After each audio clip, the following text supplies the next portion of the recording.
സ്നേഹം നിറഞ്ഞ സഹോദരി സഹോദരന്മാരെ, സത്യവിശ്വാസി വിശ്വാസിനികളെ, പരമകാരുണികനായ പടച്ച റബ്ബിൻ്റെ പരിശുദ്ധ ദീനീ ജീവിതം മരിക്കുന്നത് വരെ സൽക്കർമ്മനിരതമായി നിലനിർത്തി അള്ളാഹുവിൻ്റെ അനുഗ്രഹം ഇഹത്തിലും പരത്തിലും നേടിയെടുക്കുന്ന മുത്തഖീങ്ങളായ മുസ്ലിമീങ്ങളിൽ ഉൾപ്പെടണമേ എന്ന് എന്നെയും നിങ്ങളെയും ഒരുമിച്ച് ഉണർത്തുകയാണ്, തഖ്വ കൊണ്ട് വസിയ്യത്ത് ചെയ്യുകയാണ്.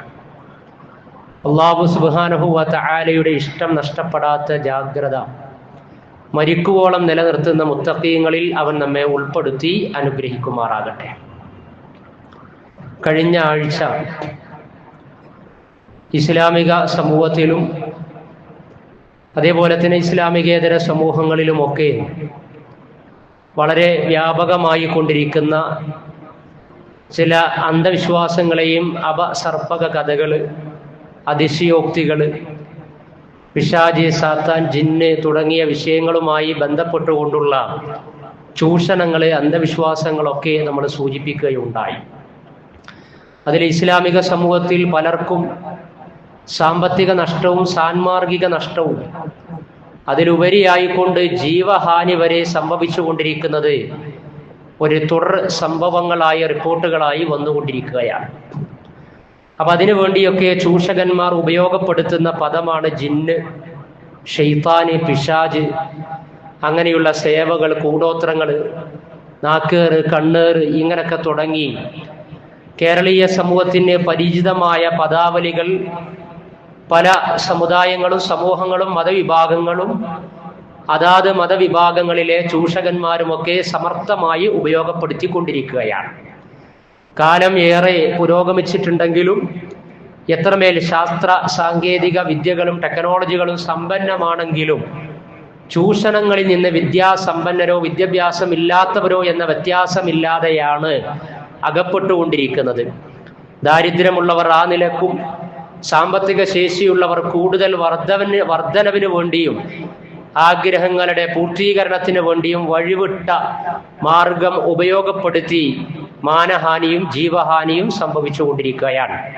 ഇനിയും നമ്മുടെ മലയാളക്കരയിൽ നമ്മുടെയൊക്കെ ജീവിത ചുറ്റുപാടുകളിൽ, പ്രദേശങ്ങളിൽ, നാടുകളിൽ, ബന്ധങ്ങളിൽ, കുടുംബങ്ങളിൽ, സൗഹൃദങ്ങളിൽ കൊല്ലപ്പെടുന്ന ഹസീനമാരും അതേപോലെ തന്നെ ഗഫൂറാജിമാരും ജിന്ന സേവയുമായി ബന്ധപ്പെട്ടുകൊണ്ട് ഇനിയും കേരളക്കരയിൽ ഇസ്ലാമിക ഉമ്മത്തിൽ നിന്ന് അടിച്ചിറക്കലും കൊല്ലപ്പെടലുമായി ബന്ധപ്പെട്ടുകൊണ്ട് ആളുകൾ ഉണ്ടാകാൻ പാടില്ല. അതുകൊണ്ട് സാമാന്യമായി ഈ വിഷയകമായുള്ള ഒരു ധാരണ പ്രാമാണികമായി നമ്മൾ മനസ്സിലാക്കൽ അനിവാര്യമാണ്. ഏതെങ്കിലും വിവാദത്തിൻ്റെ പിന്നാലെ കൂടുകയോ അതല്ലെങ്കിൽ ഏതെങ്കിലും ഒരു തർക്കത്തിൻ്റെ നൈരന്തര്യം ഉറപ്പുവരുത്തി മുന്നോട്ട് പോകലോ അല്ല. ഗുണകാംക്ഷ നിർഭരമായ അറിവും അവധാനതയും അവബോധവും അടിസ്ഥാനപ്പെടുത്തിക്കൊണ്ട് ഉദ്ദേശിക്കപ്പെടുന്ന ഈ സംസാരം എന്ന് പറയുന്നത്. അതുകൊണ്ട് ആ വിഷയം നമ്മൾ മനസ്സിലാക്കണം. കാരണം അല്ലാഹു സുബ്ഹാനഹു വ തആലയുടെ പ്രത്യേക സൃഷ്ടിയായ ജിന്നിനെ ഉപയോഗപ്പെടുത്തിക്കൊണ്ട് മനുഷ്യർക്കിടയിൽ ചൂഷണം പെരുകിക്കൊണ്ടിരിക്കുമ്പോൾ സൃഷ്ടിച്ച അല്ലാഹു സുബ്ഹാനഹു വ തആല എങ്ങനെയാണ് ആ സൃഷ്ടിയെ സംബന്ധിച്ച് നമ്മെ അറിയിച്ചു തന്നിട്ടുള്ളത്, ആ വിധത്തിൽ ആ കാര്യം മനസ്സിലാക്കി കഴിഞ്ഞാൽ വലിയ ബേജാറുകളും ചൂഷണങ്ങളും ഇല്ലാതെ നമുക്കങ്ങനെ ജിന്നുകൾക്ക് ജിന്നുകളുടെ സ്വത്തും മനുഷ്യർക്ക് മനുഷ്യരുടെ സ്വത്തും ഒക്കെ സംരക്ഷിച്ച് ഏത് സമയത്താണോ ജാഗ്രത പാലിക്കേണ്ടത് എങ്കിൽ ആ ജാഗ്രത പാലിക്കലും ശരണം തേടലും ഒക്കെയായി മുന്നോട്ട് പോകുവാൻ കഴിയുമെന്ന് പ്രമാണങ്ങൾ പഠിപ്പിച്ചു തരികയാണ്. വിശുദ്ധ ഖുർആനിൽ ജിന്നുകളുമായി ബന്ധപ്പെട്ടുകൊണ്ടുള്ള സൃഷ്ടിപ്പിനെ കുറിച്ച് അല്ലാഹു സുബ്ഹാനഹു വ തആല വിശുദ്ധ ഖുർആനിലെ 15-ാം അധ്യായം സൂറത്തുൽ ഹിജ്റിലെ 27-ാമത്തെ ആയത്തിലൂടെ പറയാം, വൽ ജാന്ന ഖലഖനാഹു മിൻ ഖബ്ലി മിൻ നാരിസ് സമൂം വൽ ജാന്ന ഖലഖനാഹു, ജിന്ന് വർഗത്തെ അവർക്ക് മുമ്പ് നാം സൃഷ്ടിച്ചിരിക്കുന്നു എന്നാണ്. അപ്പൊ മനുഷ്യർക്ക് മുമ്പ് സൃഷ്ടിക്കപ്പെട്ട വിഭാഗമാണ് ജിന്നുകൾ എന്ന് പറയുന്നത്. ഒന്നാമത്തെ അറിവാണ്. നമുക്ക് മുമ്പ് മനുഷ്യർക്ക് മുമ്പ് സൃഷ്ടിക്കപ്പെട്ട വിഭാഗമാണ് ജിന്ന് വിഭാഗം. ജിന്നുകൾ സൃഷ്ടിക്കപ്പെട്ടത് എന്തിൽ നിന്നാണ്? മിന്നാരിസമും കഠിന ചൂടുള്ള തീജ്വാലയിൽ നിന്നാണ് ജിന്ന് വർഗത്തെ ജിന്നുകളെ അള്ളാഹു സൃഷ്ടിച്ചിട്ടുള്ളത്. ഇപ്പൊ മനുഷ്യരെ സൃഷ്ടിച്ചത് മണ്ണിൽ നിന്നാണ്, മലക്കുകളെ സൃഷ്ടിച്ചത് പ്രകാശത്തിൽ നിന്നാണ്, ജിന്ന് വർഗത്തെ സൃഷ്ടിച്ചത് തീജ്വാലയിൽ നിന്നാണ്. മിന്നാരിസമൂം എന്ന് പറയാണ്. ഇനി ജിന്നുവർഗമായിരുന്നാലും മനുഷ്യവർഗമായിരുന്നാലും രണ്ടും സൃഷ്ടികളാണ്. നമ്മുടെ കണ്ണുകൊണ്ട് കാണുവാൻ കഴിയാത്ത വിധത്തിലാണ് ജിന്നുവർഗം എന്ന് പറയുന്നത്. അതിലേക്ക് വരാം. ഏതായാലും രണ്ട് വർഗത്തിന്റെയും സൃഷ്ടിപ്പിന്റെ ലക്ഷ്യം എന്താണ്? അതാണ് ആമുഖമായി ഓതിവെച്ച ആയത്ത്. 51-ാം അധ്യായം സൂറത്തു ദാരിയാത്തിലെ 56-ാമത്തെ ആയത്തിലൂടെ അല്ലാഹു സുബ്ഹാനഹു വ തആല ഇരു വിഭാഗത്തിന്റെയും സൃഷ്ടിപ്പിന്റെ ലക്ഷ്യത്തെ കുറിച്ച് പറഞ്ഞു തരികയാണ്. നമ്മളിങ്ങനെ ജിന്നുകളെ പറഞ്ഞ് ജിന്നന്റെ ശരീരത്തിൽ കയറി കൂടിയിട്ടുണ്ട് അല്ലെ, എന്നിട്ട് നിങ്ങളുടെ സ്വർണവുമായി കാണാതായ വസ്തുക്കളുമായി വസ്തുവകകളുമായി ബന്ധപ്പെട്ട കാര്യങ്ങളൊക്കെ പറഞ്ഞു തരാൻ എനിക്ക് കഴിയും, ആ വിധത്തിൽ ആവാഹിച്ചെടുക്കുന്ന വലിയ സിദ്ധി എനിക്കുണ്ട്. ഇങ്ങനെയാണോ മനുഷ്യരും ജിന്നുകളും തമ്മിലുള്ള ബന്ധം? അല്ലെങ്കിൽ അതിനു വേണ്ടിയാണോ അല്ലാഹു സുബ്ഹാനഹു വ തആല ജിന്ന് വർഗത്തെ സൃഷ്ടിച്ചിട്ടുള്ളത്? മനുഷ്യരോട് അങ്ങനെ വല്ല ദൗത്യവും നിർവഹിക്കാൻ പറഞ്ഞിട്ടുണ്ടോ? നല്ല ജിന്ന്, ചീത്ത ജിന്ന് എന്നൊക്കെ പറഞ്ഞ് നിങ്ങൾ ദുരുപയോഗപ്പെടുത്തി ആളുകളെ ചൂഷണം ചെയ്യുമെന്ന് പറഞ്ഞിട്ടുണ്ടോ? അതല്ല, രണ്ട് വിഭാഗത്തിനും അതിൻ്റെതായ ലക്ഷ്യം അള്ളാഹു നിർണയിച്ചു കൊടുത്തിട്ടുണ്ടോ? സൂറത്തു ദാരിയാത്തിലെ 56-ാമത്തെ ആയത്ത്. وما خلقت الجن والانس الا ليعبدون وما خلقت الجن والانس മനുഷ്യരെയും ജിന്ന് വർഗത്തെയും നാം സൃഷ്ടിച്ചിട്ടുള്ളത് ഇല്ലാ ലിയഅ്ബുദൂൻ, എന്നെ ആരാധിക്കുന്നതിന് വേണ്ടിയാണ്. അപ്പൊ ജിന്ന് വർഗവും അള്ളാഹുവിനെ ആരാധിക്കുക എന്ന ഇബാദത്ത് നിർവഹിക്കാൻ അവരോട് അറിയിക്കപ്പെട്ടിരിക്കുകയാണ്. മനുഷ്യരോടും അല്ലാഹു സുബ്ഹാനഹു വ തആലയെ മാത്രമേ ആരാധിക്കാൻ പാടുള്ളൂ എന്ന ബോധനം നൽകിയിട്ടുണ്ട്. ആരാണ് ഈ ബോധനം നൽകൽ? പ്രവാചകന്മാരിലൂടെയാണ് ഇരു വിഭാഗത്തിനും ബോധനം ലഭിക്കപ്പെടുക എന്ന്. വിശുദ്ധ ഖുർആനിലെ മുഹമ്മദ് നബി സല്ലല്ലാഹു അലൈഹി വസല്ലമയുടെ ദൗത്യം മനുഷ്യരിലേക്ക് മാത്രമല്ല ജിന്ന് വർഗങ്ങൾക്കും ബാധകമാണ് എന്നതിലേക്ക് വെളിച്ചം നൽകിയ സൂക്തങ്ങളും അധ്യായങ്ങളും ഉണ്ട്.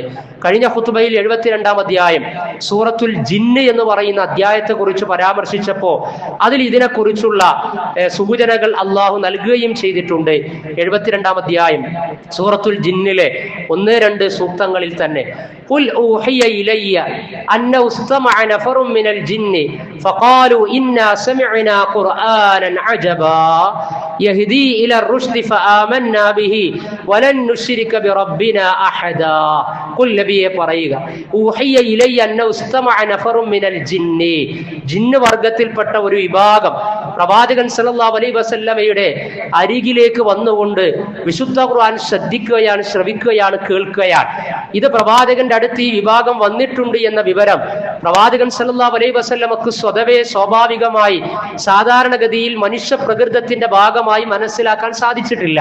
കാരണം ജിന്നുകൾ അഭൗതികമാണ്, മറഞ്ഞു നിൽക്കുന്നതാണ്, മനുഷ്യരെ സംബന്ധിച്ച് അദൃശ്യമാണ്. അള്ളാഹുവിന്റെ റസൂലിന് പോലും താൻ എടുക്കുന്ന ഖുർആൻ ക്ലാസിന്റെ പരിസരത്ത് നല്ല ജിന്നുകൾ വന്നിരുന്നു എന്ന് മനസ്സിലാക്കാൻ സാധിച്ചിട്ടില്ല. എന്നിട്ടല്ലേ മറ്റുള്ളവരുടെ അവസ്ഥ, ഞങ്ങളുടെ അടുത്ത് ജിന്നുകളുണ്ട്, ജിന്നുകളുടെ കഴിവ് ഞങ്ങൾ ഉപയോഗപ്പെടുത്തിക്കൊണ്ടിരിക്കുന്നുണ്ട്, നിങ്ങൾ ഞങ്ങളുടെ അടുത്തേക്ക് വരണം, നിങ്ങളുടെ പ്രയാസങ്ങൾ നീക്കിത്തരാം, നിങ്ങളുടെ ആഗ്രഹങ്ങൾക്ക് അതിൻ്റെതായ സാഫല്യം നൽകാമെന്ന് ആരെങ്കിലും വാദിക്കുന്നു എങ്കിൽ അത് അസ്ഥാനത്താണ് എന്ന് നമ്മൾ മനസ്സിലാക്കണം. പ്രമാണവും ഉണ്ടാകണം, അഖിലും ഉണ്ടാകണം, കോമൺ സെൻസും ഉണ്ടാകണം. എങ്കിലേ പുതിയ കാലത്ത് ശൈത്താനുമായി ജിന്നുമായി ബന്ധപ്പെട്ട വിഷയങ്ങൾ പലതരത്തിൽ വ്യാഖ്യാനിക്കപ്പെടുമ്പോൾ നമുക്ക് നമ്മുടെ നിർഭയത്വവും സ്വാസ്ഥ്യവും തൗഹീദും തവക്കുലും ഒക്കെ നഷ്ടപ്പെടാതെ മുന്നോട്ട് പോകാൻ സാധിക്കുകയുള്ളൂ. പ്രവാചകന്റെ സമീപത്ത് ജിന്ന് വിഭാഗം വന്നത്, ജിന്ന് വർഗം വന്നത് അല്ലാഹു സുബ്ഹാനഹു വ തആല സൂറത്തുൽ ജിന്നിലൂടെ അറിയിച്ചു കൊടുക്കാൻ. എന്നിട്ട് ഫഖാലു, അവർ പറഞ്ഞു, ഇന്നാ സമിഅനാ ഖുർആനൻ അജബാ, അത്ഭുതകരമായ ഖുർആൻ ഞങ്ങൾ ഇതാ കേട്ടിരിക്കുകയാണ്. യഹ്ദീ ഇലാ റുശ്ദി, ആ ഖുർആൻ സന്മാർഗത്തിലേക്കാണ് നയിക്കുന്നത്. ഫആമന്നാ ബിഹി, ഞങ്ങൾ അതിൽ വിശ്വസിച്ചിരിക്കുകയാണ്. വലൻ നുശ്രിക ബിറബ്ബിനാ അഹദാ, ആ റബ്ബിൽ ഞങ്ങൾ ഖുർആൻ പഠിപ്പിക്കുന്ന ഏകനായ റബ്ബിൽ ഞങ്ങൾ ഒരിക്കലും പങ്കു ചേർക്കുകയില്ല എന്ന്. അപ്പോ ജിന്ന് വിഭാഗത്തിന് ഖുർആനിക ഉത്ബോധനമുണ്ട്, പ്രവാചകൻ സല്ലല്ലാഹു അലൈഹി വസല്ലമയുടെ നിയോഗമുണ്ട്. 72-ാം അധ്യായം സൂറത്തുൽ ജിന്നിലെ 13-ാമത്തെ ആയത്തിൽ വഅന്നാ ലമ്മാ സമിഅനൽ ഹുദാ ഞങ്ങൾ പ്രവാചകൻ സല്ലല്ലാഹു അലൈഹി വസല്ലമയിൽ നിന്ന് വിശുദ്ധ ഖുർആനിലൂടെയുള്ള ഹുദ സന്മാർഗം സ്വീകരിച്ചപ്പോ ആമന്നാ ബിഹി ഞങ്ങൾ അത് വിശ്വസിച്ചു. ഫമൻ യുഅ്മിൻ ബിറബ്ബിഹി ആരെങ്കിലും ആ ആയത്തുകളുടെ അടിസ്ഥാനത്തിൽ റബ്ബിൽ വിശ്വസിക്കാതിരിക്കുന്നു, അങ്ങനെ ആരാണോ വിശ്വസിക്കുന്നത് എങ്കിൽ ഫലാ യഖാഫു ബഖ്സാ അവൻ ഒരു നഷ്ടത്തെയും ഭയപ്പെടേണ്ടതില്ല. വലാ റഹഖ അവനൊരു അക്രമത്തിനും വിധേയമാകുകയില്ല, അക്രമിയാകുകയുമില്ല, അക്രമത്തിന് വിധേയമാകുകയുമില്ല. അതേപോലെ തന്നെ ബഖ്സ ഒരു നഷ്ടവും ഉണ്ടാകുകയില്ല എന്ന് വിശുദ്ധ ഖുർആൻ കേട്ട പ്രവാചകനിലൂടെ ആ ഉത്ബോധനം സ്വീകരിച്ച ജിന്ന് വർഗം പറയുകയാണ്. അപ്പൊ ഖുർആൻ സ്വീകരിച്ചു കഴിഞ്ഞാൽ ബഖ്സ നഷ്ടം ഉണ്ടാകൂല എന്നാണ്. ഗഫൂറാജിക്ക് 596 പവൻ സ്വർണം നഷ്ടമുണ്ടായി. ആരുടെ പേര് പറഞ്ഞുകൊണ്ടാണ്? എങ്ങനെയാണ് അതിന് വിധേയപ്പെടേണ്ടി വന്നത്? വലാ റഹഖ അക്രമം ഉണ്ടാകൂല എന്നാണ്. അപ്പൊ ഖുർആനിക പരിപ്രേക്ഷ്യത്തിൽ വിശുദ്ധ ഖുർആനിന്റെ സന്മാർഗത്തിൽ ജിന്നുവർഗം നിലക്കൊണ്ടാലും മനുഷ്യവർഗം നിലക്കൊണ്ടു കഴിഞ്ഞാലും സമാധാനത്തോടെ തവക്കുലോടെ ആക്രമിക്കാതെ ആക്രമിക്കപ്പെടാതെ സന്മാർഗ സരണിയിലൂടെ മുന്നോട്ട് പോകാൻ സാധിക്കുമെന്നാണ് രണ്ട് വർഗത്തിലേക്കുമുള്ള പ്രവാചകനായി മുഹമ്മദ് നബി സല്ലല്ലാഹു അലൈഹി വസല്ലമയെ നിയോഗിച്ചതിലൂടെയും വിശുദ്ധ ഖുർആൻ എന്ന ഉത്ബോധനത്തിലൂടെയും അല്ലാഹു സുബ്ഹാനഹു വ തആല അറിയിക്കുന്നത്. എന്നിട്ട് ഈ സന്മാർഗം സ്വീകരിച്ചു, ഏകനായ റബ്ബിനെ മനസ്സിലാക്കി. ജിന്നുകളിലെ നല്ല വിഭാഗം എന്ത് ചെയ്തു? അവരിലേക്ക് ദഅവത്തിന് വേണ്ടി പോയി. അവർ പറഞ്ഞു കൊടുത്തു. മൂസാ നബി അലൈഹി സ്വലാത്തു വസ്സലാമക്ക് കിട്ടിയ തോറാത്ത് എന്ന് പറയുന്ന വഹീ പോലെ, തൗറാത്ത് എന്ന് പറയുന്ന ദൈവിക ഗ്രന്ഥം പോലെ മുഹമ്മദ് നബി സല്ലല്ലാഹു അലൈഹി വസല്ലമക്ക് ഖുർആൻ അവതരിക്കപ്പെട്ടിരിക്കുകയാണ് എന്ന് പറഞ്ഞ് സൂറത്തു അഹ്ഖാഫിലെ 29 മുതൽ 36 വരെയുള്ള ആയത്തുകളിൽ ഇസ്ലാം സ്വീകരിച്ച പ്രവാചകന്റെ ഖുർആനിക ബോധനം സ്വീകരിച്ച ജിന്ന് വർഗം അവരിലേക്ക് ദഅവത്ത് നടത്തിയതിനെ കുറിച്ച് പറയുക. അജീബു ഇലാ ദാഇ അല്ലാഹ്, അള്ളാഹുവിലേക്ക് വിളിക്കുന്നവന് നിങ്ങൾ ഉത്തരം നൽകണം എന്നവർ അവരുടെ വിഭാഗത്തിന് ബോധന നൽകി എന്നാണ്. അപ്പൊ ആ ലോകത്ത് അങ്ങനെ അത് നടക്കുന്നുണ്ട് എന്ന് നമ്മൾ അതിലേക്ക് നമ്മൾ കടന്നു ചെന്ന് കടന്നാക്രമണം നടത്തി അല്ലെങ്കിൽ നമ്മൾ അതിനെക്കുറിച്ച് ഇല്ലാത്ത വായനകളും വ്യാഖ്യാനങ്ങളും കൊടുത്തുകൊണ്ട് നമ്മുടെ ജീവിതത്തിന്റെ നഷ്ടവും നിർഭയത്വവും നഷ്ടപ്പെടുത്തേണ്ട ആവശ്യമില്ല. അവരവരുടെ ലോകത്ത് അത് ചെയ്യാൻ മാത്രവുമല്ല, ഇതൊക്കെ സ്വീകരിച്ച് നന്മ ആഗ്രഹിക്കുന്നവരും അള്ളാഹ്ക്ക് വിധേയപ്പെടുന്നവരും അതേപോലെ തന്നെ വിധേയപ്പെടാത്തവരും അവരിൽ ഉണ്ട് എന്നും അള്ളാഹ് അറിയിച്ചിട്ടുണ്ട്. 72-ാം അധ്യായം 46-ാം സൂക്തത്തിൽ വഇന്നാ മിന്നൽ മുസ്ലിമൂന, ജിന്നുകൾ പറയാ വഇന്നാ മിന്നൽ മുസ്ലിമൂന, ഞങ്ങളിൽ അള്ളാഹ്ക്ക് വിധേയപ്പെട്ട മുസ്ലിമീങ്ങളായ ആളുകളുണ്ട്.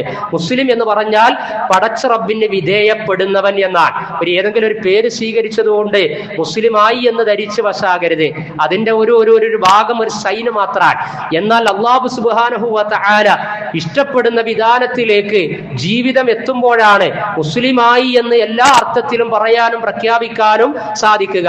ആ അർത്ഥത്തിൽ പ്രവാചകൻ സല്ലല്ലാഹു അലൈഹി വസല്ലമയുടെ ഉത്ബോധനം സ്വീകരിച്ചവരിൽപ്പെട്ട ജിന്ന് വിഭാഗം പറയാൻ വഇന്നാ മിന്നൽ മുസ്ലിമൂന, ഞങ്ങളിൽ മുസ്ലിമീങ്ങളുമുണ്ട്, വമിന്നൽ ഖാസിതൂൻ, ഞങ്ങളിൽ അധർമ്മകാരികളുമുണ്ട്, അന്യായം പ്രവർത്തിക്കുന്നവരുമുണ്ട്.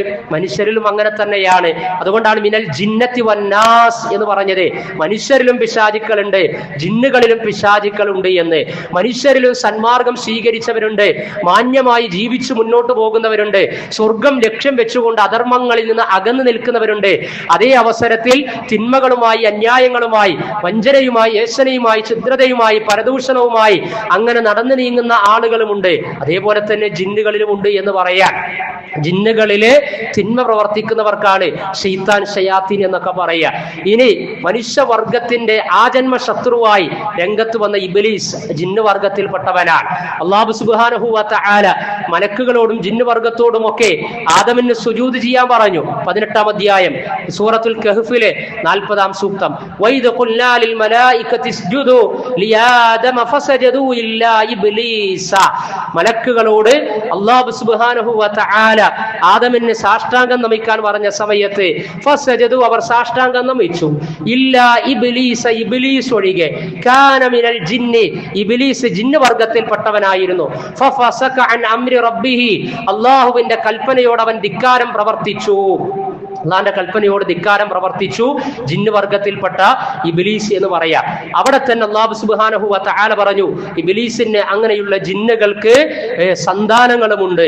അഫതത്തഖിദൂനഹു, നിങ്ങൾ സ്വീകരിക്കുകയാണോ, വദുരിയതോ, അവന്റെ മക്കളെയും, ഔലിയാ, മിത്രങ്ങളായിട്ട് സഹായികളായിട്ട്, മിൻ ദൂനി, എനിക്ക് പുറമേ, വഹും ലക്കും അദവ്, ആ പിശാച് ഇബ്ലീസ് ശൈത്താൻ നിങ്ങൾക്ക് ശത്രുവാൻ.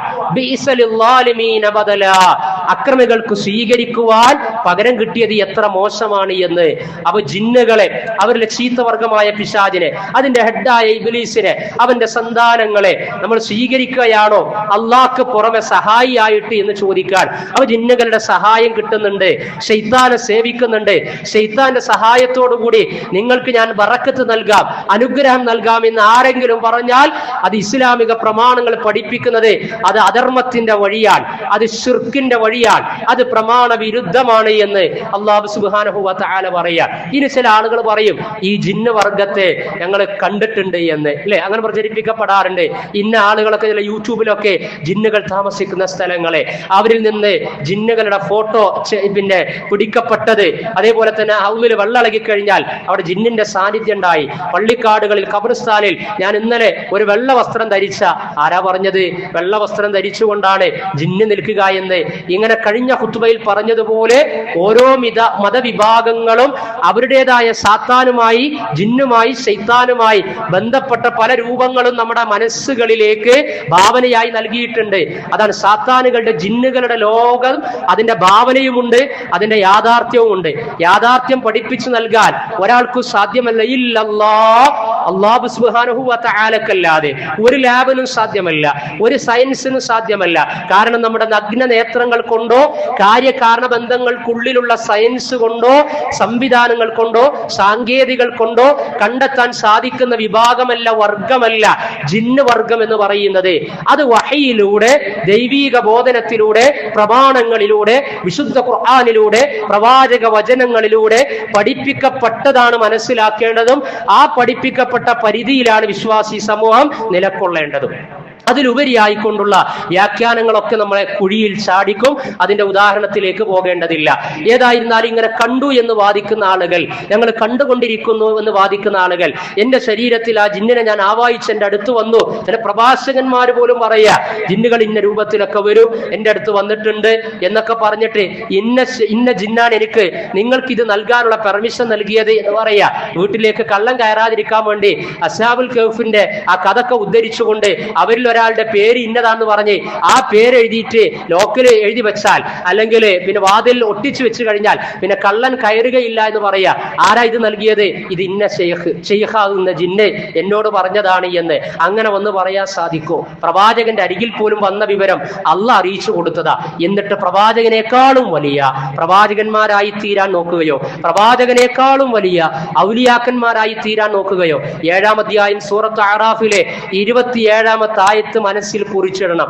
ഏതെങ്കിലും വ്യാഖ്യാനങ്ങൾ കണ്ടു കഴിഞ്ഞാൽ, ആരെങ്കിലും ഇത്തരത്തിൽ സാമൂഹ്യ മാധ്യമങ്ങളിലൂടെയോ അതേപോലെ തന്നെ കുടുംബത്തിലോ സമൂഹത്തിലോ ഈ വിഷയങ്ങളും ഈ വിഷയത്തിന്റെ ഭാഗമായി ചൂഷണത്തിൽ അടിപ്പെട്ട് കൊലപാതകങ്ങളും അതേപോലെയുള്ള കാര്യങ്ങളും നടന്നു കഴിഞ്ഞാൽ ചർച്ച വരുന്ന സമയത്ത് ഇണകൾക്കും മക്കൾക്കും മറ്റുള്ളവർക്കും സഹപ്രവർത്തകർക്കും കൂടെയുള്ളവർക്കും ഒക്കെ നിർഭയത്വം കൊടുക്കണം. അങ്ങനെ ഒരാൾക്കും പിന്നെ വരുതിയിൽ വരുത്താനും അതേപോലെ തന്നെ കാണാനും സാധ്യമല്ല.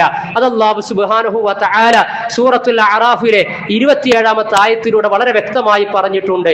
ഇന്നഹു യറാക്കും, തീർച്ചയായും പിശാചുക്കൾ, ഇന്നഹു യറാക്കും ഹുവ വ ഖബീലുഹു, പിശാചും അവന്റെ കൂട്ടാളികളും നിങ്ങളെ കണ്ടുകൊണ്ടിരിക്കുകയാണ്. മിൻ ഹൈസു ലാ തറൗനഹും, നിങ്ങൾക്ക് അവരെ കാണാൻ പറ്റാത്ത വിധത്തിൽ. അപ്പൊ പിശാചിന്, ജിന്നുകൾക്ക് നമ്മെ കാണാൻ കഴിയും, പക്ഷേ നമുക്ക് അവരെ ഒരിക്കലും കാണുവാൻ സാധിക്കുകയില്ല. ഇതാണ് നമ്മൾ മനസ്സിലാക്കേണ്ടത്. അപ്പൊ കണ്ട് എന്ന് ആരെങ്കിലും പറഞ്ഞു കഴിഞ്ഞാലോ എന്താ അതിന്റെ അർത്ഥം? ഈ ആയത്തിന് വിരുദ്ധമായ വർത്തമാനം, വ്യാഖ്യാനം അവൻ പറഞ്ഞു എന്നാണ് അതിന്റെ അടിസ്ഥാനം. ഇനി അങ്ങനെ മുമ്പ് നടന്നിട്ടുണ്ടോ അതിനെ കുറിച്ചൊക്കെ ഇൻഷാ അല്ലാഹ് ഒരു ഖുതുബകൾ നമുക്ക് പറയാറുണ്ട്. പ്രവാചകൻ സല്ലല്ലാഹു അലൈഹി വസല്ലമയുമായി ബന്ധപ്പെട്ടത്, സുലൈമാൻ നബി അലൈഹി സ്വലാത്തു വസ്സലാമയുമായി ബന്ധപ്പെട്ടതൊക്കെ പൊതുവ്യാഖ്യാനം നൽകിക്കൊണ്ട് ആ വിധത്തിൽ ആളുകളെ വഞ്ചിക്കുന്ന, പറ്റിക്കുന്ന, അങ്ങനെ വ്യാഖ്യാന കസർത്ത് നടത്തുന്ന ആളുകളുമുണ്ട്. പക്ഷേ ജിന്നും മനുഷ്യരും തമ്മിലുള്ള പൊതു തത്വത്തിൽ അടിസ്ഥാനപരമായി അല്ലാഹു സുബ്ഹാനഹു വ തആല അറിയിച്ചത് നമ്മുടെ മനസ്സിൽ നമ്മൾ കൃത്യമായി ഉറപ്പോടെ എൻഷറായി കൺഫേമായി ഉറപ്പിച്ച് ബോധ്യപ്പെടേണ്ടത് ഒരിക്കലും മനുഷ്യവർഗത്തിന് ജിന്ന് വർഗത്തെ കാണാൻ സാധ്യമല്ല എന്ന് തന്നെയാണ്. അപ്പൊ ആരെങ്കിലും കണ്ടു എന്ന് പറഞ്ഞാൽ അത് അടിസ്ഥാനരഹിതമാണ് എന്ന് മനസ്സിലാക്കുക. അതേപോലെ തന്നെ ജിന്നുകൾക്ക് അദൃശ്യ കാര്യം അറിയാൻ കഴിയോ? ഗൈബ് അറിയാൻ കഴിയോ? അങ്ങനെയാണല്ലോ, ജിന്നുകൾ കൊണ്ടുവന്ന് തരുന്ന ഗൈബ് അദൃശ്യമായ കാര്യം ഞാൻ നിങ്ങളെ അറിയിച്ചു തരാൻ, ജിന്നിന്റെ കഴിവ് കൊണ്ട് ഇന്നാണ് ഇന്ന ജിന്നെ അറിയിച്ചതാണ് എന്ന് പറയാൻ, എന്നിട്ടാണ് പറഞ്ഞു കൊടുക്കുന്നത്. അപ്പൊ വിശ്വസിക്കുകയാണ്.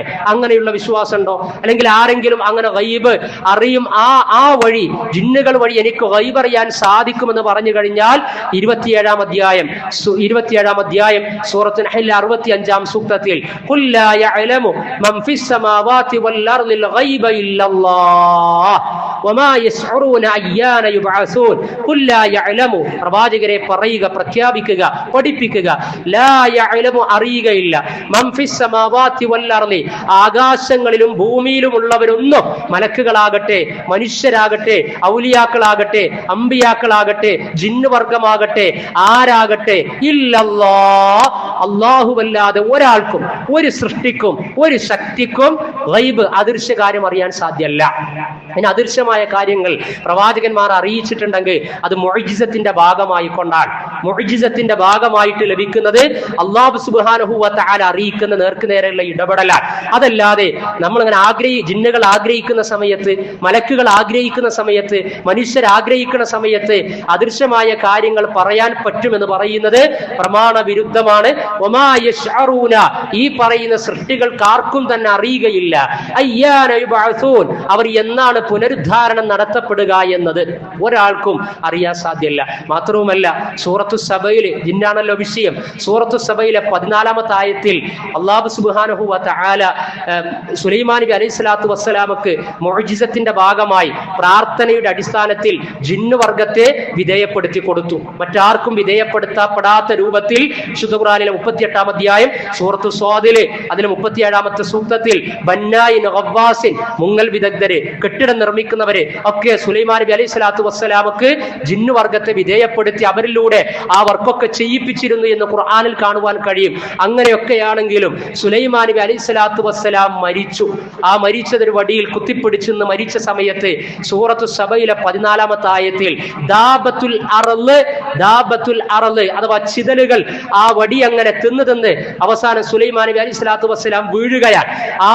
ആ വീണ സമയത്ത് പിന്നെ പണി ചെയ്തിരുന്ന, അധ്വാനം ചെയ്തിരുന്ന സുലൈമാൻ നബി അലൈഹിസ്സലാത്തു വസ്സലാം അള്ളാഹുവിന്റെ മുഅ്ജിസത്തിന്റെ ഭാഗമായി വിധേയപ്പെടുത്തി അധ്വാനം കൊടുത്തിരുന്ന ജിന്ന് വിഭാഗം പറയാൻ, നമ്മളെങ്ങാനും സുലൈമാൻ നബി അലൈഹിസ്സലാത്തു വസ്സലാം നമ്മുടെ യജമാനൻ മരിച്ച വിവരം നേരത്തെ അറിഞ്ഞിരുന്നു എങ്കിൽ ഇതിൽ നിന്ന് നമുക്ക് രക്ഷപ്പെട്ടു പോകാമായിരുന്നു. ഖുർആൻ സൂറത്തു സബയിലെ 14-ാമത്തെ ആയത്തിൽ അത്ര പോലും അദൃശ്യമറിയാത്ത ജിന്നുകളെ ഏത് വിധത്തിലാണ് ഈ സിദ്ധന്മാരെ, ചൂഷകന്മാരെ ഉപയോഗപ്പെടുത്തിക്കൊണ്ടിരിക്കുന്നത്, ഞങ്ങൾ അത് പറഞ്ഞു തരാം, ഇത് പറഞ്ഞു തരാം എന്നൊക്കെ പറഞ്ഞുകൊണ്ട്, അതുകൊണ്ട് മനുഷ്യർക്ക് ജിന്നുമായുള്ള ബന്ധം എന്താണ് എന്നും അല്ലാഹു സുബ്ഹാനഹു വ തആല ഏത് വിധത്തിലാണ് ജിന്നുവർഗത്തിന്റെ സൃഷ്ടിഘടന നൽകിയത് എന്ന് നമ്മൾ മനസ്സിലാക്കണം. ഇനി അതിന്റെ കൂടെ തന്നെ ഈ ജിന്നുകൾ മനുഷ്യരിൽ ഉണ്ടാക്കുന്ന വസ്വാസ്, ദുർബോധനങ്ങളുമായി ബന്ധപ്പെട്ടുകൊണ്ടും ചില കാര്യങ്ങൾ ഇൻഷാ അല്ലാഹ് നമ്മൾ അറിയണം. കാരണം ജിന്നുകളെ മനുഷ്യ ശരീരത്തിൽ കയറിക്കൂടല്, അതേപോലെ തന്നെ അസുഖം വരത്തല്, വിഭ്രാന്തി ഉണ്ടാക്കല്, ഏതൊക്കെ കാര്യങ്ങളിലാണ് ജിന്നുകൾക്ക് മനുഷ്യരിൽ ഇടപെടാൻ അല്ലാഹു സുബ്ഹാനഹു വ തആല ചില കാര്യങ്ങൾ കൊടുത്തിട്ടുള്ളത് എന്നുകൂടി മനസ്സിലാക്കിയെങ്കിൽ മാത്രമേ ഈ വിഷയത്തിന് പൂർണ്ണത ഉണ്ടാവുകയുള്ളൂ. അതല്ലെങ്കിൽ വീണ്ടും വീണ്ടും നമ്മുടെ മനസ്സ് അങ്ങനെ പതറിപ്പോകുകയും അതേപോലെ തന്നെ വ്യാഖ്യാന ഇടക്ക് കിടന്നുകൊണ്ട് അലഞ്ഞു തിരിയുകയും ചെയ്യുന്ന അവസ്ഥാവിശേഷം പലപ്പോഴും കണ്ടുവരുന്നുണ്ട്. അപ്പോൾ ഇന്നത്തെ ഖുതുബയിൽ ഈ ജിന്നുമായി ബന്ധപ്പെട്ട വിഷയത്തിൽ പ്രധാനമായി സൂചിപ്പിച്ചിട്ടുള്ളത് അല്ലാഹു സുബ്ഹാനഹു വ തആലയുടെ സവിശേഷമായ ഒരു സൃഷ്ടിയാണ് ജിന്നുകൾ എന്ന് പറയുന്നത്.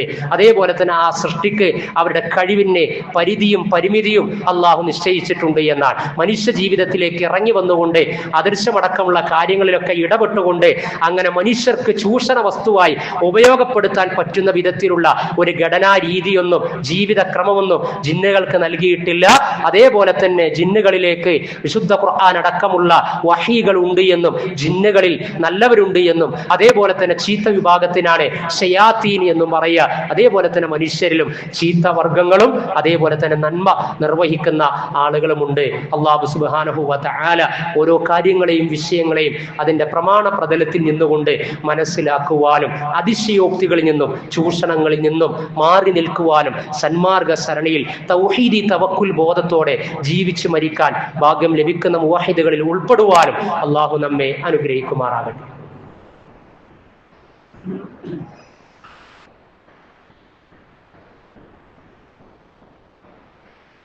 അൽഹംദുലില്ലാഹ് ഹംദൻ കസീറൻ തയ്യിബൻ മുബാറകൻ ഫീ കമാ യുഹിബ്ബു റബ്ബുനാ വയർളാ വഅശ്ഹദു അൻ ലാ ഇലാഹ ഇല്ലല്ലാഹ് വഹ്ദഹു ലാ ശരീക ലഹു സ്വല്ലല്ലാഹു അലാ നബിയിനാ മുഹമ്മദിൻ വഅലാ ആലിഹി വസഹ്ബിഹി വമൻ തബിഅഹും ബിഇഹ്സാനിൻ ഇലാ യൗമിദ്ദീൻ.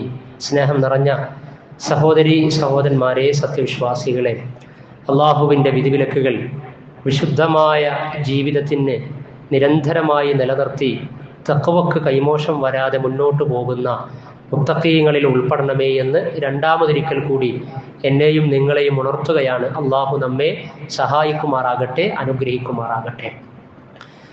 ഒരു പുതിയ വർഷത്തിലേക്ക് ലോകം പ്രവേശിക്കാനിരിക്കുകയാണ്. 2024 നമ്മിൽ നിന്ന് വിട പറയുകയാണ്. കലണ്ടറുകൾ മാറുന്ന സമയത്ത് കാഴ്ചപ്പാടുകളാണ് രൂപപ്പെടേണ്ടത്. സമയമാണ് ജീവിതമെന്ന ബോധ്യം നമുക്കുണ്ടാകണം. 2024 ഡിസംബർ 31 വരെ പൂർണ്ണമായി ജീവിക്കാനുള്ള ആയുസ് ദൈർഘ്യം അള്ളാഹു നമുക്ക് അനുവദിച്ചു തന്നാൽ ഈ ഒരു വർഷക്കാലയളവിൽ നമ്മുടെ ജീവിതത്തിൻ്റെ ആത്മീയ ഐഹിക കയറ്റിറക്കങ്ങളെക്കുറിച്ച് ആലോചിക്കാനാണ് ഒരു പുതിയ വർഷത്തിലേക്ക് പ്രവേശിക്കുന്ന പടിവാതിൽക്കൽ വിശ്വാസി സമൂഹം ശ്രദ്ധ കൊടുക്കേണ്ടത്. അതുകൊണ്ട് പുതുവർഷം ആഘോഷത്തിനല്ല, ആലോചനക്ക് എന്നതായിരിക്കണം നമ്മുടെ പ്രമേയം എന്ന് പറയുന്നത്. മരിച്ചവർക്ക് നഷ്ടപ്പെട്ടതും ജീവിച്ചിരിക്കുന്നവർക്ക് അഥവാ നമുക്ക് ലഭിച്ചുകൊണ്ടിരിക്കുന്നതുമാണ് സമയം എന്ന് പറയുന്നത്. ഓരോ സെക്കൻഡുകളും നമ്മളിൽ നിന്ന് നഷ്ടപ്പെടുമ്പോൾ 60 സെക്കൻഡ് നഷ്ടപ്പെട്ടു കഴിഞ്ഞാൽ 1 മിനിറ്റാണ് നഷ്ടപ്പെടുന്നത്. 60 മിനിറ്റ് വ്രതാ നഷ്ടപ്പെടുത്തിയാൽ 1 മണിക്കൂർ വെറുതെ അങ്ങ് നഷ്ടപ്പെടും. 24 മണിക്കൂർ കൂടിയതാണ് ഒരു ദിവസം. അപ്പോൾ ആഴ്ചയിൽ കുറേ മണിക്കൂറുകൾ അലസമാക്കി കഴിഞ്ഞാൽ നമുക്ക് 1, 2, 3 ദിനങ്ങളാണ് നഷ്ടപ്പെടുക. 4 ആഴ്ച കൂടുന്നതാണ് ഒരു മാസം. അതേപോലെ തന്നെ 19 ആഴ്ചകൾ കൂടിയതാണ് ഒരു വർഷം എന്ന് പറയുന്നത്. അപ്പോൾ ഒരു വർഷത്തെ രഹസ്യ പരസ്യ രാപ്പകൽ ജീവിതം, അതേപോലെ തന്നെ തിരക്കും വിശ്രമവും, അതുപോലെ തന്നെ സമ്പന്നതയും ദാരിദ്ര്യവും, യാത്രകളും അതല്ലാത്ത സമയങ്ങളും, തിരക്കും ഒഴിവുകളും, ഇങ്ങനെ ജീവിത യാത്രകളിലെ വിവിധ മേഖലകൾ എടുത്ത് പരിശോധിച്ചു കഴിഞ്ഞാൽ നമുക്കൊക്കെ എത്ര ആഴ്ചകൾ വെറുതെ നഷ്ടപ്പെട്ടിട്ടുണ്ടാകുമെന്ന് നമ്മൾ ചിന്തിക്കണം. വിശുദ്ധ ഖുർആനിൽ വൽ അസ്ർ കാലം തന്നെയാണ് സത്യം, വൽ ളുഹ പൂർവാഹ്ന സമയം തന്നെയാണ് സത്യം, വൽ ഫജ്ർ പ്രഭാതം തന്നെയാണ് സത്യം, വൽ ലൈൽ രാവ് തന്നെയാണ് സത്യം, വൻ നഹാർ പകൽ തന്നെയാണ് സത്യം. സമയത്തിന്റെ ഭിന്ന മുഖങ്ങൾ അല്ലാഹു സുബ്ഹാനഹു വ തആല സത്യപ്പെടുത്താൻ ഉപയോഗപ്പെടുത്തി എന്ന് പറഞ്ഞാൽ അത് അത്രമേൽ പ്രധാനമാണ് എന്ന് നമ്മൾ മനസ്സിലാക്കേണ്ടതുണ്ട്. മാത്രവുമല്ല, ഒരു വർഷത്തെ നമ്മൾ യാത്രയാക്കുമ്പോൾ ഈ 2024 നമ്മെ പഠിപ്പിച്ചത്, നമ്മെ അറിയിച്ചത്, നമ്മെ ഓർമ്മപ്പെടുത്തിയത് ഈ വർഷത്തിൽ നടന്ന സംഭവങ്ങൾ, ആ സംഭവങ്ങളിൽ നമ്മൾ പഠിച്ച പാഠങ്ങൾ. ഇപ്പൊ ഇന്നലെയോ മിനിയാന്നോ റോഹിംഗ്യയുമായി ബന്ധപ്പെട്ട ഇന്ത്യയിൽ ബുദ്ധ തീവ്രവാദികൾ അവിടെ മ്യാൻമാറിൽ നിന്ന് റോഹിംഗ്യൻ വംശജരായ മുസ്ലിമീങ്ങളെ തുരത്തി ഇന്ത്യയിലെത്തി അവർ ഡിറ്റൻഷൻ സെന്ററുകളിലാണ്. അതുമായി ബന്ധപ്പെട്ട ഒരു ഫീച്ചർ വായിച്ചപ്പോൾ 10 വർഷത്തിലധികമായി തടങ്കൽ പാളയത്തിൽ ഡിറ്റൻഷൻ സെന്ററിൽ കഴിയുന്ന ഒരു സഹോദരി, ഒരു ഉമ്മ പറയുക, എൻ്റെ മകൾക്ക് ഞാൻ ഇവിടെ വരുമ്പോൾ 2 വയസ്സ്, ഇപ്പൊ 10 വയസ്സ് കഴിഞ്ഞു. അവൾ വിചാരിക്കുന്നത് ഇതാണ് ലോകം എന്നാണ്, ഇതാണ് ജീവിതം എന്നാണ്. ആലോചിച്ച് നോക്കണം നിങ്ങൾ, ഒരു ഡിറ്റൻഷൻ സെന്ററിൽ ജീവിക്കുക. നമ്മളും മക്കളൊക്കെ ജീവിതത്തെ ഈ ഒരു വർഷത്തിൽ ആസ്വാദ്യകരമാക്കി തീർത്തത് എങ്ങനെയൊക്കെയാണ് എന്ന് ഈ സമയത്ത് നമ്മുടെ മനോമുകുരത്തിലൂടെ കടന്നു വരണം. എന്തൊക്കെ ദുരന്തങ്ങൾക്കാണ് നമ്മൾ സാക്ഷികളായത്. വയനാട് മുണ്ടക്കൈ അതിജീവന പാതയിലാണ്. ആ പാവപ്പെട്ട മനുഷ്യര് ഞങ്ങൾക്ക് വേണ്ട ആനുകൂല്യം നൽകണേ എന്ന് പറഞ്ഞ് റാലി നടത്തേണ്ട, സ്ട്രൈക്ക് നടത്തേണ്ട ഗതികേടിലെത്തി എന്നൊക്കെ പറഞ്ഞു കഴിഞ്ഞാൽ എത്രമേൽ അപഹാസ്യമാണ് ഈ നാടിന്റെ അവസ്ഥയും ഭരണകർത്താക്കളുടെ പരിതസ്ഥിതിയും എന്ന് നമ്മൾ മനസ്സിലാക്കേണ്ടതുണ്ട്. പറയാതെ നിർവാഹമില്ല. ധർമ്മത്തിനും നീതിക്കും വേണ്ടി സംസാരിക്കുക എന്നത് തീർച്ചയായും നിർബന്ധ കാര്യമാണ്. അതേപോലെ തന്നെ ഗസയുടെ അവസ്ഥ, ഒരു വർഷത്തിലധികമായി ആ മനുഷ്യര് എന്നും പത്രം എടുക്കുമ്പോൾ ഇന്നും വായിച്ചു നോക്കുമ്പോൾ എത്ര കുഞ്ഞുങ്ങൾ കൊല്ലപ്പെട്ടു കഴിഞ്ഞു. നമുക്കൊക്കെ അതൊരു സ്വാഭാവികമായി മാറി. അറബ് രാജ്യങ്ങൾ എത്ര തവണ ഈ മെമ്പറിൽ വെച്ച് നമ്മൾ സംസാരിച്ചിട്ടുണ്ട്. വേൾഡ് കപ്പ് കിട്ടിയ നിർവൃതിയിൽ സൗദി, അതല്ലാത്ത പ്രൊജക്റ്റുമായി അവരെ നിയോൺ പ്രൊജക്റ്റ്, അതല്ലാത്തത് അതേപോലെ സിറ്റികൾ, ഗൾഫ് രാജ്യങ്ങളിൽ വർക്ക് ചെയ്യുന്ന ആളുകൾക്കൊക്കെ അറിയാം. നമ്മൾ മലയാളി ഖത്തീബുമാരെ ഈ കേരളക്കരയിൽ മെമ്പറിൽ നിന്ന് പറയുന്ന പലസ്തീനുകൾക്കും പീഡിത സമൂഹത്തിനും വേണ്ട പ്രാർത്ഥനയുടെ 10-1 പോലും ഗൾഫ് രാജ്യങ്ങളിൽ, മിഡിൽ ഈസ്റ്റുകളിൽ നടക്കുന്നില്ല എന്നതൊരു യാഥാർത്ഥ്യമാണ്. ഞാൻ പറയുന്നത് ഇതൊക്കെ നമ്മുടെ ചിന്തയിലേക്ക് വരണം. അവർ അനുഭവിച്ചുകൊണ്ട് സിറിയയിൽ ഭരണമാറ്റം ഉണ്ടായി. അതൊരു പ്രതീക്ഷയാണ്, അതൊരു ആശ്വാസമാണ്. ഏകാധിപതിയായ ബഷാറുൽ അസദിനെ ഓടിച്ചിരിക്കുകയാണ് ആ സമൂഹം. അങ്ങനെയാണ്. ഏകാധിപതികൾക്ക് സ്ഥിരതയുണ്ടാവുകയില്ല എന്നതിന്റെ ചരിത്രം സാക്ഷിയാണ്. അതുകൊണ്ട് ഗസയെ നമ്മുടെ പ്രാർത്ഥനയിലും നിലപാടുകളിലും എപ്പോഴും ഉണ്ടാകണം. 46,000-ലധികം ആളുകൾ കൊല്ലപ്പെട്ടു കഴിഞ്ഞു. അതേപോലെ നമ്മുടെ രാജ്യത്ത് നടന്നുകൊണ്ടിരിക്കുന്ന വിവാദങ്ങളും കാര്യങ്ങളും ഒക്കെ, ആസാമിലെ ഡിറ്റൻഷൻ സെന്ററിലേക്ക് 29 ആളുകളെയാണ് കൊണ്ടുപോയത്. ബംഗ്ലാദേശികൾ എന്ന് പറഞ്ഞുകൊണ്ട് ഇവിടെയുള്ള ഈ ഇന്ത്യ രാജ്യത്തുള്ള പൗരന്മാരെ 19 പുരുഷന്മാരെയും 9 സ്ത്രീകളെയും 28 ആളുകളെ ബസ്സിൽ കയറ്റി കൊണ്ടുപോയി. ഇതൊക്കെ നമ്മൾ അറിഞ്ഞോ?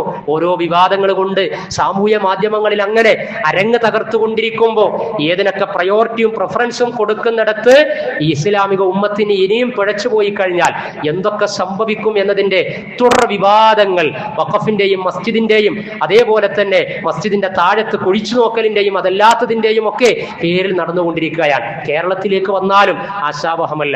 ഒരു പുതുവർഷം പ്രതീക്ഷയുടെ വർഷമായി തീരണം.